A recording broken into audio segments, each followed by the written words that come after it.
So in this video, I'm going to go over some of the anatomy of the chest, again using an axial approach for the most part.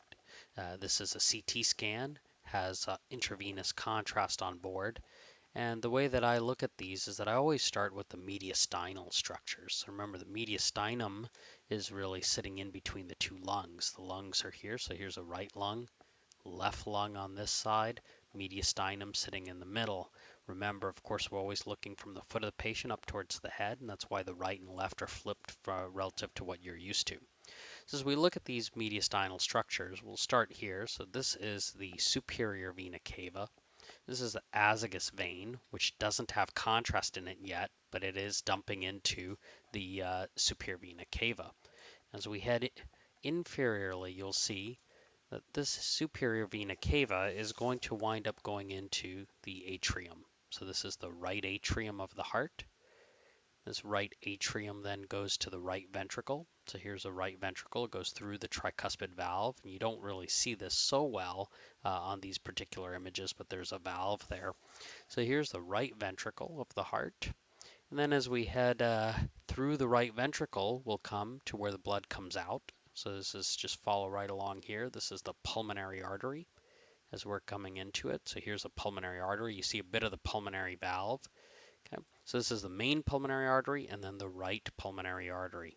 As we keep going, we'll see now here's a left pulmonary artery coming across.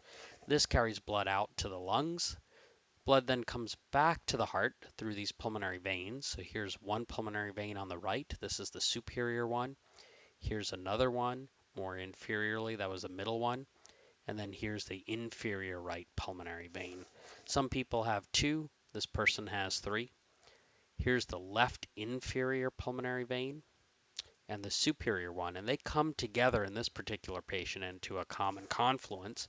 But there's all sorts of variations on the veins. Now, all these veins come into the left atrium of the heart. So here's the left atrium. That's one of the four chambers of the heart.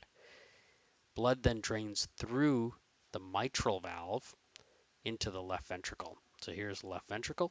And then it gets kicked out the aorta. So here's the aortic valve. You can see a lot of calcifications on this person or hardware there. I think it's calcifications. And then here's the aorta. So blood comes out the aorta. This is the ascending aorta, meaning it's going up.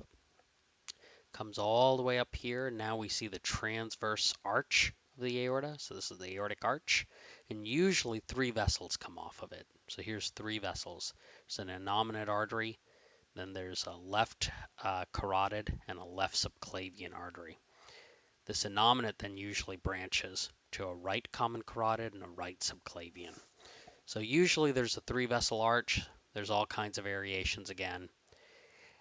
And then the aorta continues down as the descending thoracic aorta. So right here. So that's the cardiovascular structures that are in the mediastinum. I'm going to just change the window settings here a little bit so you can see a little bit of the mediastinal fat here. Often in patients, there will be a little bit of soft tissue that's not completely fat, that's sitting anterior to the heart right in here. This patient doesn't really have one, but that's where a thymus would be sitting. As you get older, the thymus just gets smaller and smaller. It's really large in kids. The other structures that we haven't talked about are the airways. So here's the trachea. So we can just head maybe right all the way up to the top of the image here, or the top of the chest. So here's the trachea. And as we come down, that trachea, which carries air into the lungs, is going to bifurcate. So now here's the right mainstem bronchus. This is the left mainstem bronchus. Then this bronchus has multiple branches. So here the right one usually gives off one branch that's to the right upper lobe. And then once it gives that off, this is the bronchus intermedius after that right upper lobe branch is taken off. And this carries on into branches that go into the right middle lobe and right lower lobes. So that's the right mainstem bronchus and its branches. Here's the left mainstem bronchus again. It also has its branches to the upper lobe and then down into the lower lobe. Another mediastinal structure that we haven't talked about yet is the esophagus, and this carries food from your throat down into the stomach. So here's the esophagus right here. So again, this was the trachea. These are the arch vessels. This is the spinal canal right here, so vertebral bodies of the spine. And this is the esophagus sitting just anterior to the spine. This will go all the way down to the stomach. So it's just sitting right here, coming all the way down. You may notice that there's also another little rounded structure here. This is that azygos vein. It's a little bit hard to separate out the esophagus and the azygos vein, but the esophagus is pretty much sitting right here. Now I'm going to show you a little bit more of the lung anatomy. So if I change the windows, make it a much wider window, you can see the lungs. They're filled with air, so they're very low attenuation. And so here what you'll notice is there's the blood vessels and the airways. So here are these little bronchi that are just branches off of the main stem bronchus and then the right bronchus and so on. And then there's all the vessels, the pulmonary arteries and the veins. And then you have the lobar structure of the lungs here. So I'll switch into a coronal plane now. Now you can see here what the fissures look like. So here's a fissure.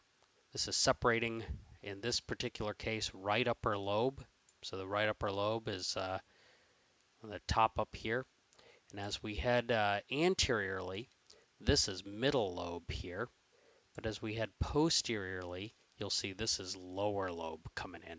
So here's upper lobe, middle lobe, lower lobe. The right lung has two fissures. There's the main one here, and I'll show you that in the sagittal plane. It's a little bit easier to see, but that's called the oblique fissure. And then the other one that courses straight out anteriorly is the horizontal fissure.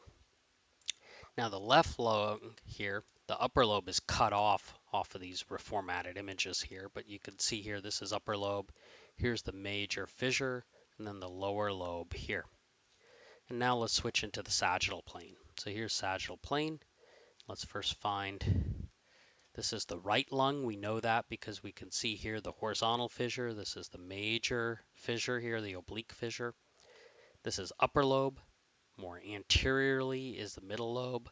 Posteriorly and inferiorly is the lower lobe. So there's the three lobes of the left lung. Then we head towards the center. This is all mediastinum we're going through, and now we come out to the left lung. And here you can see here again that major fissure, upper lobe, and here's the lower lobe. And so that just in a nutshell is thoracic anatomy.